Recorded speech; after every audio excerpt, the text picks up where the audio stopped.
Hello hi friends, ಎಲ್ಲರಿಗೂ ನಮಸ್ಕಾರ. ದಿವ್ಯ ಪರಂಪರಾ ಚಾನಲ್ಗೆ ಸ್ವಾಗತ. ನಾವು ಇವತ್ತು ಬಂದಿರೋಂತಹ ಕ್ಷೇತ್ರ ಕುಂಭಕೋಣಂ. ಇದು ಇದು ವಿಷ್ಣುವಿಗೆ ಸಮರ್ಪಿತವಾದ ಹಿಂದೂ ದೇವಾಲಯವಾಗಿದೆ. ಈ ಸಾರಂಗಪಾಣಿ ದೇವಸ್ಥಾನವು ವಿಷ್ಣುವಿನ ಒಟ್ಟು 5 ರಂಗಗಳಲ್ಲಿ, ಅಂದರೆ ಪಂಚರಂಗ ಕ್ಷೇತ್ರಗಳಲ್ಲಿ ಈ ಕ್ಷೇತ್ರವು ಒಂದಾಗಿದೆ. ಈ ದೇವಸ್ಥಾನದ ಮುಖ್ಯ ಆಕರ್ಷಣೆ ಎಂದರೆ ಸಾರಂಗಪಾಣಿ ಸ್ವಾಮಿ ಮತ್ತು ಕೋಮಲವಲ್ಲಿ ತಾಯಾರು ಇದರ ಅಧಿಪತಿಯಾಗಿದೆ. ಈ ದೇವಸ್ಥಾನದ ಒಳಗೆ ಈಗ ಎಂಟ್ರಿ ಹೋಗ್ತಾ ಇದ್ದೀವಿ. ನೋಡೋಕ್ಕೆ ಎಷ್ಟು ಚೆನ್ನಾಗಿದೆ ನೋಡಿ. ಮತ್ತು ನಾವು ಅವತ್ತು ಹೋಗಿರೋದು ಏಪ್ರಿಲ್ ಆಗಿರೋದ್ರಿಂದ ಅಲ್ಲಿ ಅವತ್ತು ಆಚರಣೆಗಳ ಹಬ್ಬಗಳ ಸಾಲು ಅಂತಲೇ ಹೇಳಬಹುದು. ಅಂದರೆ ಮಾರ್ಚ್ ಮತ್ತು ಏಪ್ರಿಲ್ನಲ್ಲಿ ಇಲ್ಲಿ ಸುಮಾರು ಹಬ್ಬಗಳು ನಡೆಯುತ್ತಂತೆ. ಇಲ್ಲಿ ರಥೋತ್ಸವ ಅವತ್ತು ರಾಮನವಮಿ ಆಗಿರೋದ್ರಿಂದ ಅಲ್ಲಿ ರಥೋತ್ಸವ ನಡೀತಾ ಇತ್ತು ನೋಡಿ. ಇದೇ ಕುದುರೆ ಅಲ್ಲಿ ನೋಡ್ತಾ ಇರೋಂತಹದ್ದು.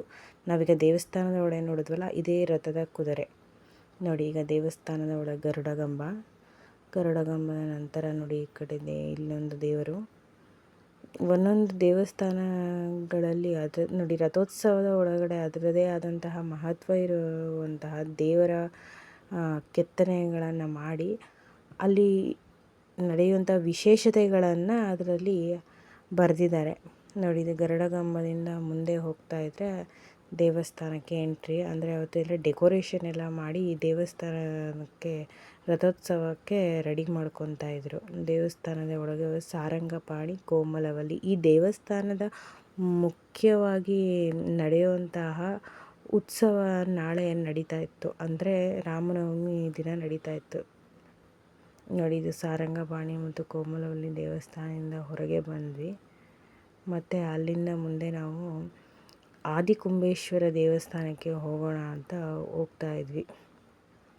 ಈ ನೋಡಿ, ಇಲ್ಲಿಂದ ನೋಡಿ ಈ ದೇವಸ್ಥಾನ ಎಷ್ಟು ಚೆನ್ನಾಗಿ ಕಾಣಿಸ್ತಾ ಇದೆ. ಗೋಪುರ ಅತ್ಯಂತ ಎತ್ತರವಾದ ಗೋಪುರ ಅಂತಲೇ ಹೇಳಬಹುದು. ಇದುವೇ ನೋಡಿ, ಸುತ್ತ ಎಷ್ಟು ಚೆನ್ನಾಗಿ ಕಾಣಿಸ್ತಾ ಇದೆ. ಲೈಟಿಂಗ್ ಅಂದರೆ ನಾವು ರಾತ್ರಿ ಹೊತ್ತು ಹೋಗಿರೋದ್ರಿಂದ ಅಲ್ಲಿ ತುಂಬಾ ಚೆನ್ನಾಗಿ ಕಾಣಿಸ್ತಾ ಇತ್ತು. ಮತ್ತು ನೋಡಿ, ಈಗ ಆದಿಕುಂಬೇಶ್ವರ ದೇವಸ್ಥಾನಕ್ಕೆ ಹೋಗ್ತಾ ಇದ್ದೀವಿ. ಆದಿಕುಂಬೇಶ್ವರ ಅಂತೂ ನೋಡೋಕ್ಕೆ ಎಲ್ಲಿಂದ ಹೋಗಬೇಕು, ಯಾವ ಕಡೆಯಿಂದ ಶುರು ಮಾಡಬೇಕು ಅಂತಲೇ ಗೊತ್ತಾಗ್ತಾಯಿಲ್ಲ.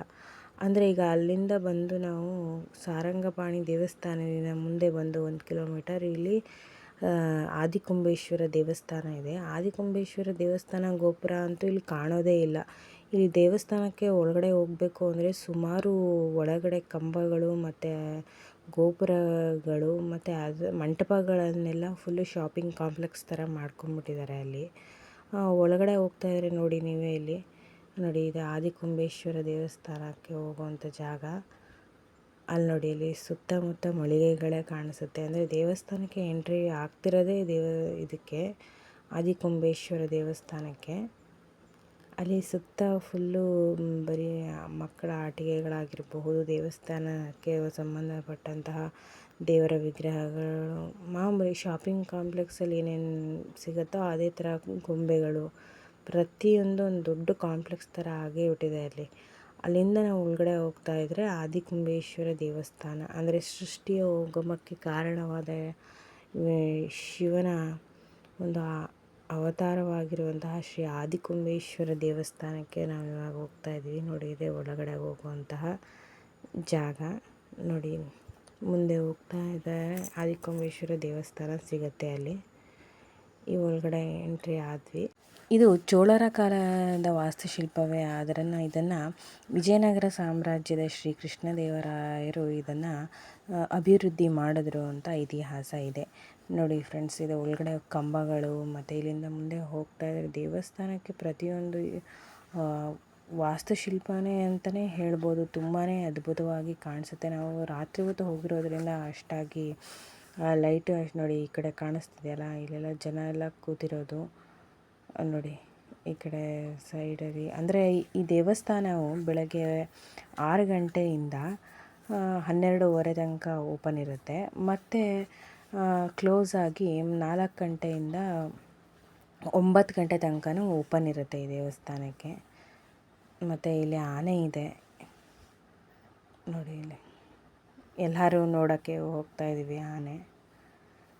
ದೇವಸ್ಥಾನದಲ್ಲಿ ವಿಶೇಷತೆ ಅಂದರೆ ಆನೆ ಇರ್ತಾನೆ. ಈಗ ಒಳಗಡೆ ಗರ್ಭಗುಡಿಗೆ ಹೋಗುವಂಥ ಮುಂದೆ ನಂದೀಶ್ವರ ಇದೆ.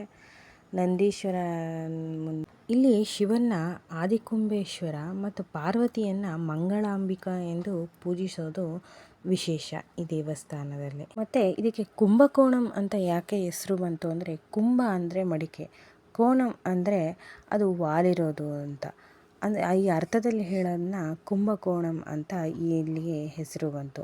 ಅದೇ ರೀತಿ ಈ ಆದಿಕುಂಬೇಶ್ವರ ಅಂತಂದರೆ ಮರಳಿನಲ್ಲಿ ಮಾಡಿರುವಂತಹ ಒಂದು ಶಿವಲಿಂಗ.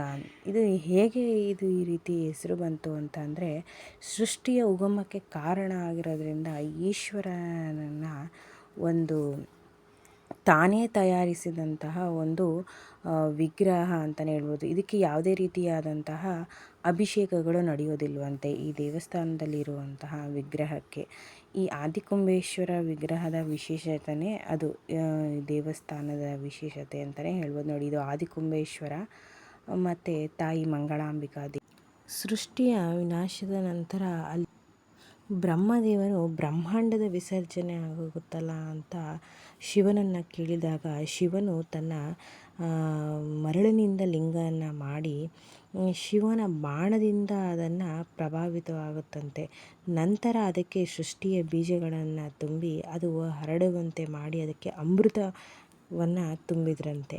ಆ ಸ್ಥಳದಲ್ಲಿ ಅದು ಬಂದು ಒಂದು ಕುಂಭಕೋಣಂ ಎನ್ನೋ ಪಟ್ಟಣದಲ್ಲಿ ಅದು ವಿಶ್ರಾಂತಿಯನ್ನು ಪಡೆದಿರೋದ್ರಿಂದ ಇಲ್ಲಿ ಮಹಾಮಹಂ ಅಂತ ಒಂದು ಕಲ್ಯಾಣಿಗೆ ಅದು ಬಿದ್ದಿರೋದ್ರಿಂದ ಅದನ್ನು 12 ವರ್ಷಗಳಿಗೊಮ್ಮೆ ನಡೆಯುವಂತಹ ಮಹಾಮಹಂ ಉತ್ಸವದಲ್ಲಿ ಈ ತೊಟ್ಟಿಯಲ್ಲಿ, ಅಂದರೆ ಈ ಮಹಾಮಹಂ ತೊಟ್ಟಿಯಲ್ಲಿ ಎಲ್ಲ ಬಾವಿಗಳು ಒಟ್ಟು ಪವಿತ್ರವಾಗಿರುವಂತಹ 20 ಬಾವಿಗಳಿವೆಯಂತೆ. ಅದರಲ್ಲಿ ಅಂದರೆ ಯೋಷಿನಿ, ಬ್ರಹ್ಮ, ಕಾವೇರಿ, ದೇವ, ಈಶಾನ, ಗಂಗಾ, ಗೋದಾವರಿ, ಇಂದಿರಾ, ಕನ್ಯಾ, ಕುಬೇರ, ಕುಮಾರಿ, ನರ್ಮದಾ, ಹೀಗೆ 20 ತೀರ್ಥಗಳು ಸೇರಿ ಇಲ್ಲಿ ಇದೆಯಂತೆ. ಇಲ್ಲಿ ಸ್ನಾನ ಮಾಡುವಂತಹ ಪ್ರತಿಯೊಬ್ಬರು ದೇಶ ವಿದೇಶಗಳಿಂದ ಎಲ್ಲ ಈ ಮಹಾಮಹಂಗೆ ಒಂದು ಪವಿತ್ರ ಸ್ಥಾನದಲ್ಲಿ ಮಿಂದು ಪವಿತ್ರರಾಗ್ತಾರಂತೆ. ಎಷ್ಟು ವಿಶೇಷತೆ ಅಲ್ವಾ ಫ್ರೆಂಡ್ಸ್. ಈ ವಿಡಿಯೋ ನಿಮಗೇನಾದರೂ ಇಷ್ಟ ಆಗಿದ್ದಲ್ಲಿ ಪ್ಲೀಸ್ ಲೈಕ್ ಮಾಡಿ, ಶೇರ್ ಮಾಡಿ ಹಾಗೂ ಸಬ್ಸ್ಕ್ರೈಬ್ ಮಾಡಿ. ಪ್ಲೀಸ್ ಸಪೋರ್ಟ್ ಮಾಡಿ.